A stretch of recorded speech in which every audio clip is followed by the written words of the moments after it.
Now, routing protocols. We have dynamic routing protocols and we have also static routing.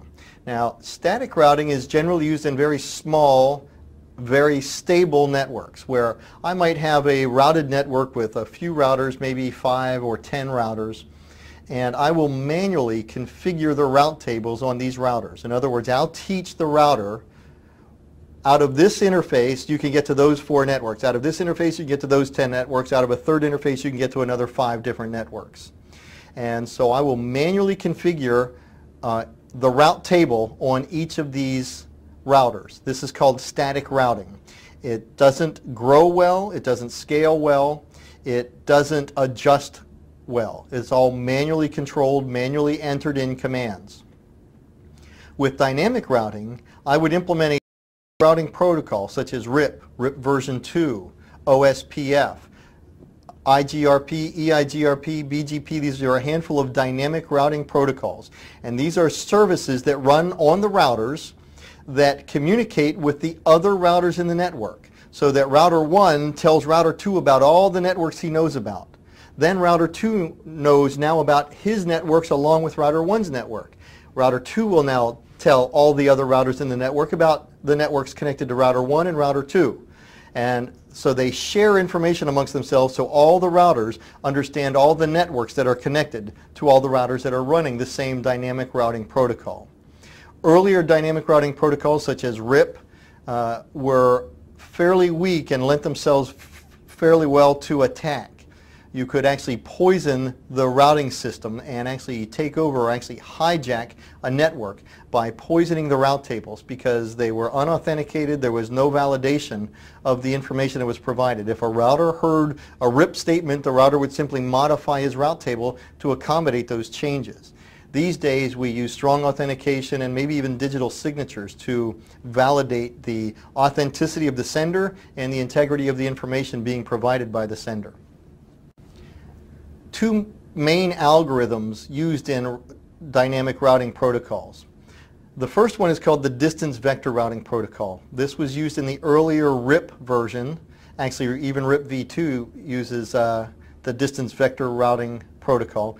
Basically, this is, while I might know 2 or 3 different paths to a remote network, I'm only ever going to use the shortest path, the path with the shortest or the lowest number of hops. They call that a metric. The more hops, the larger the metric value. So distance vector routing protocols such as RIP and RIP version 2 use a distance vector routing protocol based on the number of hops or the metric between the router and the destination network. A more sophisticated routing protocol is called a linked state routing protocol. Now, OSPF, Open Shortest Path First, is a linked state routing protocol. A linked state routing protocol dynamically makes adjustments. I might know 3 paths to that remote network, and right now this path is my most efficient path. So I'm going to send all frames this way until suddenly this guy becomes a little more efficient. So then I'm going to start sending frames this way. So a linked state routing protocol is a little more self-adjusting than a distance vector routing protocol. But because it's self-adjusting, it's a little more intelligent. It has higher resource demands. So I don't want to use a linked state routing protocol on a small network. It's not worth the overhead. Distance vector routing protocols were used commonly in smaller networks, up to about 15 hops maximum. Linked state routing protocols are used for medium to large scale networks using protocols like Open Shortest Path First, OSPF. We're going to be looking at some of these routing protocols momentarily. And here they are. RIP, the Routing Information Protocol. Again, a distance vector protocol. It was unauthenticated. It was broadcast based. Every 30 seconds, by default, it broadcasts its entire route table on every interface. So this was a very noisy protocol. Again, very weak as far as security was concerned, very subject to attack and compromise. RIP v2 is an improvement to this. It uses authentication. Even though it's kind of rudimentary, it still has authentication. And it also knocked down the broadcast. It now can use multicast or even unicast configurations to knock down some of the chattiness of the protocol. The next one on the list is the Open Shortest Path First, or OSPF. OSPF, as I indicated, is a linked state algorithm. OSPF is used for medium to large scale networks. Greater than 10 nodes, 10 routers or more, hundreds of routers perhaps. So this guy scales very well, but he's got a great deal of administrative overhead. OSPF uses areas where the routing information communicates very rapidly within the area, and then it has a border router that has a scheduled communication to another area border router. So I have two areas. All my routing information replicates very quickly here and very quickly there within the area, but then I have scheduled and controlled communications between the two areas with OSPF. That's the part of the higher administrative overhead. Another routing protocol is the Interior Gateway Routing Protocol, IGRP. Again, another distance vector routing protocol, again, doesn't scale well, uses a single path until that path is dead, and again, following the shortest metric. And finally, we see Border Gateway Protocol, BGP, and this is more along the lines of the open shortest path first. So BGP and OSPF are similar, whereas RIP and IGRP are similar. So OSPF, open shortest path first. Again, a link state algorithm using medium to large networks. It provides incremental updates. In other words, it only announces changes to the routed environment. It doesn't broadcast or continually re-announce networks that are available. It says this network is available, it says at one time, and everybody hears it, and I don't have to restate that information. All I have to do is tell you if and when that network ever goes away. OSPF again provides this hierarchical routing network where I have an area here where the routing happens very quickly inside that area. I have another area here, the routing information happens very quickly inside that area, but then I'll control the communications over the WAN link between these two areas. Eventually I'll teach the guy about new networks over here, but I'll do it only when the WAN link is available. This shows a breakdown of the OSPF header packet. The values on the left of the diagram show the number of bytes in each particular field and the types of information that's provided within the field. You notice down towards the bottom we have authentication type and the authentication information as well. So OSPF again is a more sophisticated routing protocol to teach routers how to find remote networks.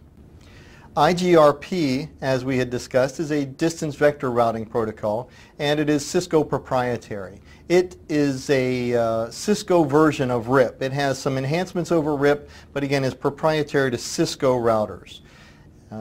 It is again used on small to, at best, medium-sized networks, generally small networks for IGRP.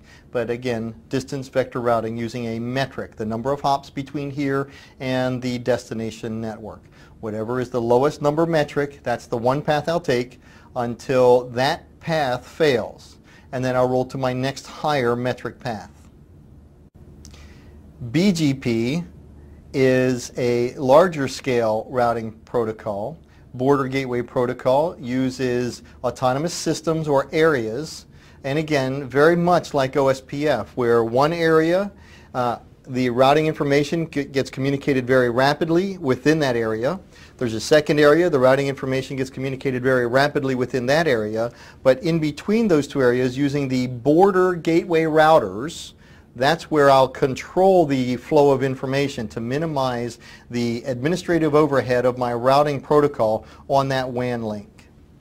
Again, this guy uses the link state routing algorithm, but also can combine various components of the distance vector routing protocol as well. In this diagram, what we see is an area down in the lower right-hand corner of the diagram, and we'll call that area 5. You see it begins with the A and it ends with the number 5. And what this area does is this is a collection of subnets, segments if you will, that are all well connected. And then the connection to area 2 and area 4 are across WAN links. So this is the physical construct that we're seeing here in this diagram. I have 5 different areas or locations. These might be 5 cities. In each of these cities I have various subnets or networks that live in each of those cities. So area 5 is a location that has WAN link connections to area 2 and area 4.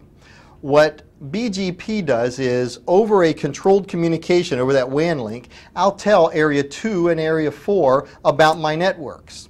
Area 2 and Area 4 will now communicate that information to the other networks that they have connections with, and those would be Area 3 and Area 1.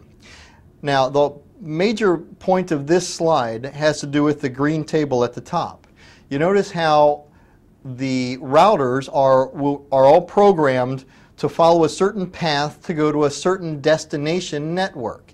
And the most important part of this is the very last line that says, no, for the prefix of 4.0, don't go from Area 1 through Area 3 and 4 and then to 5. If you want to get to if you want to get to the 4.0 network, you go through Area 2.